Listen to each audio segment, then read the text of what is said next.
I'm Joni Patry, and welcome to my YouTube channel.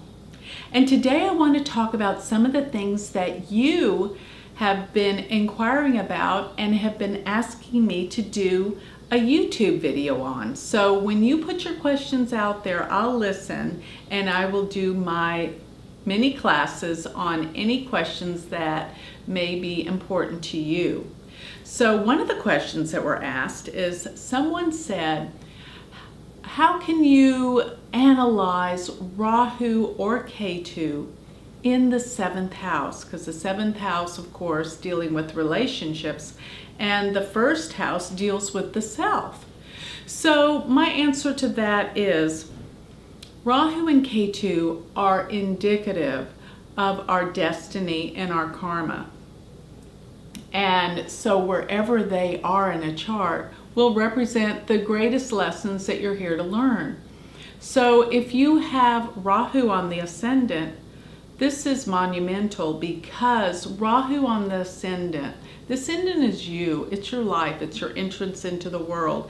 And when Rahu is there, it represents that your life is destined and has a destiny all its own. So you may make plans to go in a certain direction in your life, but at the last minute, there's a change of plans. This is because you've made this priority of what you wanted to achieve in this lifetime before you incarnated here.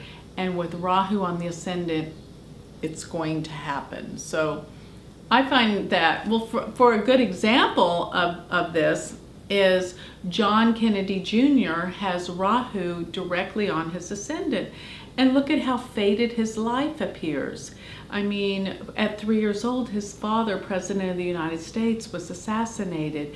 And all the way to the end of his life, till he died unexpectedly in a freak airplane accident that he was flying the airplane. So the thing is that Rahu on the ascendant can be all about a life of destiny. But guess what?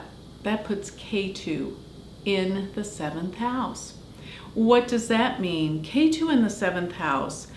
Wherever Ketu is in a chart, you're going to find that you feel like something is always missing, because Ketu is that energy of that void, that drain, that sucking out of energy. And so therefore you feel like you always need to fill the emptiness or the void. So wherever Ketu is in a chart, you're constantly feeling it. So people that have Ketu in the 7th house are constantly trying to fill an emptiness in the area of relationships and partnerships and love.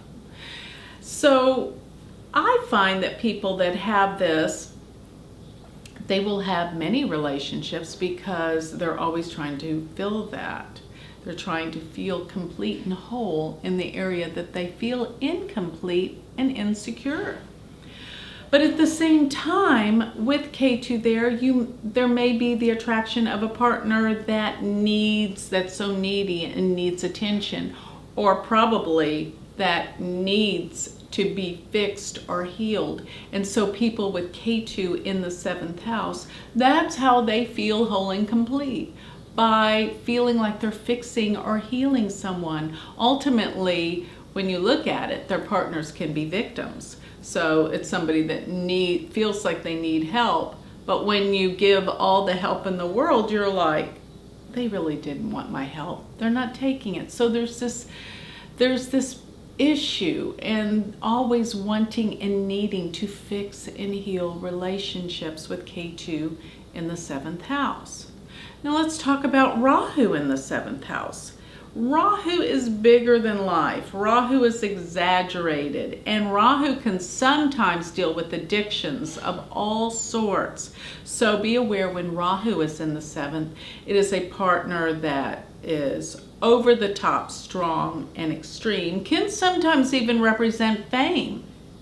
For example, Jacqueline Kennedy Onassis, or Jacqueline Kennedy, when she was married to 2 very famous men in this world. Rahu is in her 7th with her moon. And so let me just tell you a story. She was married to, of course, John Fitzgerald Kennedy, President of the United States, that was assassinated in 1963. And afterwards, she married Aristotle Onassis, who was one of the richest men in the world and had all the shipping industry out of Greece. She actually married him to protect her children because she didn't feel safe after the assassination of her husband. And Aristotle promised her